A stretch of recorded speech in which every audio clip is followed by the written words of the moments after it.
Mr. Speaker, first of all, can I pay tribute to the former Conservative MP Oliver Corville, who has very sadly passed away after a long illness. Colleagues will remember him for his love of cricket and, of course, hedgehogs. He will be very much missed. Mr. Speaker, 4 victims on the Rape Gang Survivors panel have resigned. And they've resigned because they've lost all confidence in the government's inquiry.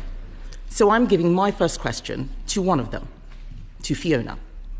She said, being dismissed and contradicted by a minister when you're telling the truth takes you right back to that feeling of not being believed all over again. Fiona's question is simple. What's the point in speaking up if we're just going to be called liars? Prime Minister.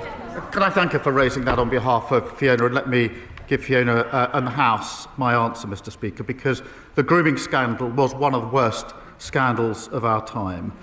Women and girls were abused and exploited by predatory gangs of men, and survivors have been ignored for many years, including by the state that, of course, is supposed to protect them. My vow to Fiona and them is that this national inquiry will change that. I do acknowledge that in recent days some members, including Fiona, have decided to step away from the panel. I say this, Mr. Speaker, should they wish to return, the door will always be open. But even if they do not, we owe it to them and to Fiona and to the country to answer the concerns that they have raised. The inquiry is not and will never be watered down. Its scope will not change.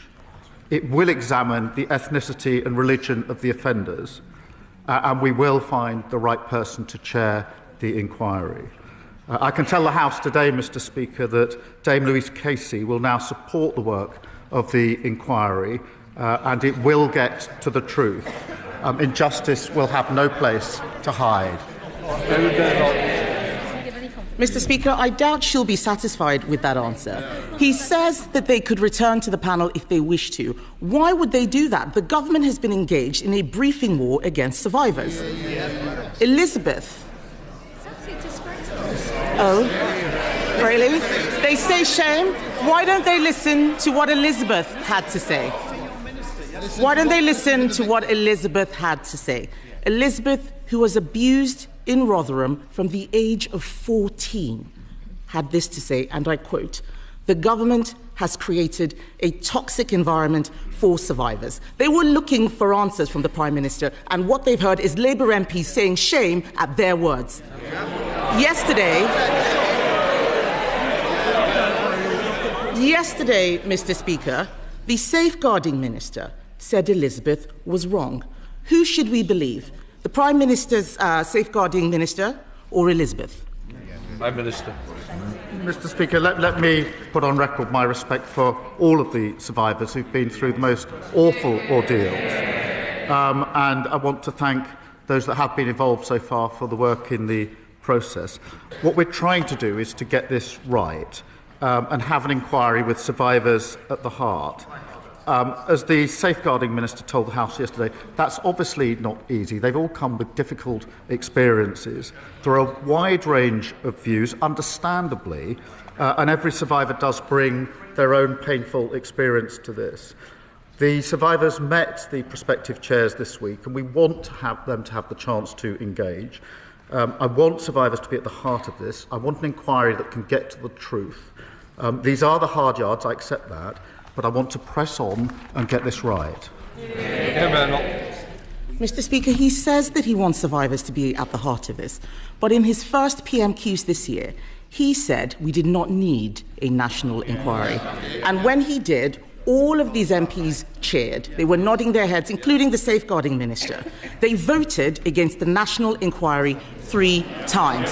Yes, they did. Yes, they did. They voted against the national inquiry. They voted against the national inquiry 3 times, so the victims don't believe them. They can say no as much as they like. It is on the record. They don't like it, but it's true. Now, one of the victims has quit. Contrary to what the Prime Minister's just said and what the Home Secretary wrote this morning, they believe that the inquiry will downplay the racial and religious motivations behind their abuse. Aren't the victims right when they call it a cover-up? Prime Minister. Well, let me reassure the victims and the House that the scope of the inquiry will not be diluted, and we won't shy away from cultural or religious issues. And, Mr. Speaker, it was me that commissioned Baroness Casey in the first place, who gave me her recommendation in relation to a national inquiry, and we have, in the 4 months since then, finalised the panel and trying to get the leadership of this inquiry right, with survivors at the heart. Mr. Speaker, in that period, we have also reopened 1,200 historic closed cases. I have long argued, Mr. Speaker, that the criminal route where it can be pursued is the right route for perpetrators. We've introduced mandatory reporting of child sex abuse. I happen to think that is a vital safeguard. I've been campaigning for that for over a decade. I asked the last government to introduce it, and that fell on deaf ears. And that mandatory reporting of child sex abuse is something each and every one of them voted against earlier this year. And we've given victims and survivors the power to seek an independent review of their cases. But, Mr. Speaker, in relation to this inquiry, I want to go as fast as we can to get the justice that is deserved. I want to ensure survivors are involved in that, and we're balancing the two to get this right, and I'll continue to do so. Kemi Badenoch. Mr. Speaker, he's talking about mandatory reporting. I will remind him what Fiona asked. What is the point if the victims aren't going to be believed? What would be the point of mandatory reporting? All of this is happening now. All he's saying is because 4 of those victims resigned from the survivors panel. If they hadn't done that, they would have continued with the watering down, which we all know that they were carrying out. So, yes, the victims are right to be worried. He also talked about looking for a chair. It has been 10 months since we first called for a national inquiry. 10 months. It is shocking that they still do not have a chair. One of the final 2 candidates, Mr. Speaker, has pulled out, leaving a former police officer that the victims don't want. What they do want is a judge. They deserve a judge. So, Mr. Speaker, we are talking now. We are talking about the industrial-scale rape of women and girls. Unlike most of the inquiries going on, why is it that this inquiry doesn't deserve a judge? Prime Minister. Can I answer that? It's a serious point, Mr. Speaker, because whether it should be judge-led was looked at by Louise Casey, and she decided against that for a reason, and her reasons were twofold. I'll spell them out. The first was the speed with which we could do this, and it would have been... They asked the question, and the first was the speed with which we could do this. The second is really important, and that is that at the same time as the inquiry, I was absolutely determined that criminal investigations would go on at the same time. One of the problems that judge-led inquiries run into, I've seen and experienced this myself, is that they're often held back until the end of the criminal investigations. And I was determined that we'd be able to run the two together. And it's because of that, Mr. Speaker, that we've been able to reopen 1,200 historic cases at the same time. And, Mr. Speaker, she asks, what's the point of mandatory reporting that she voted against? I don't think she understands how it works. Mr.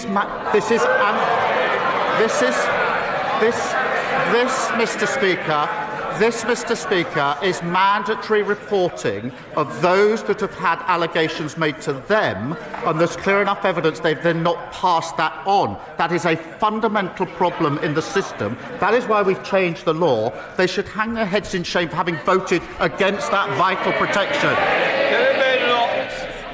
What he should hang his head in shame in is calling this a far-right bandwagon when we first raised this issue. The deputy leader, the future deputy leader, we all know who's going to win, called this a dog whistle. What we need to think about right now, Mr. Speaker, is the victims. It is the survivors. I spoke to one of them yesterday. Let's remember, these are victims who waived their anonymity, an incredibly difficult thing to do. And they believe that the safeguarding minister has lied to them and about them. One of the survivors has said, and I quote, Jess Phillips needs to be removed because I don't think her conduct during this has been acceptable for the position that she holds. Those aren't my words.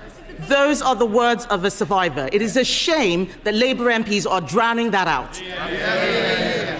The member for Birmingham Yardley has clearly lost the confidence of the victims. Does she still have the confidence of the Prime Minister? Can I just say, Prime Minister, even if we are quoting somebody else, we shouldn't quote it because it's a direct allegation against a member of this House. So I'm sure that that's not what was intended, Prime Minister.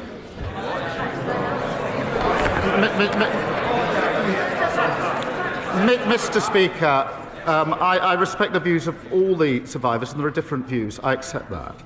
But the safeguarding minister, I think, has probably more experience than any other person in this House in dealing with violence against women and girls. Alongside her will be Louise Casey. These two individuals, Mr. Speaker, have spent decades standing up for those who have been abused and sexually exploited. And I absolutely think they're the right people to take this forward. Kemi Badenoch. Mr. Speaker, she doesn't have more experience than the survivors. The fact is, just a few weeks ago, he was standing there telling us he had full confidence in the best friend of a convicted paedophile. So it is no surprise that people have no confidence in what he is saying. The victims have said that she should be sacked. We on this side of the House believe that she should be sacked because this is about Labour failure. Labour never wanted this inquiry. We demanded it. It has been Labour-run councils, Trafford, Bradford, Blackpool, that tried to suppress the truth. It is Labour ministers attacking the victims. We're standing up for them. And how is it, Mr. Speaker, how is it that whether it is rape or Chinese espionage, when he's in a position to do something about it, it's always someone else's fault? Yeah.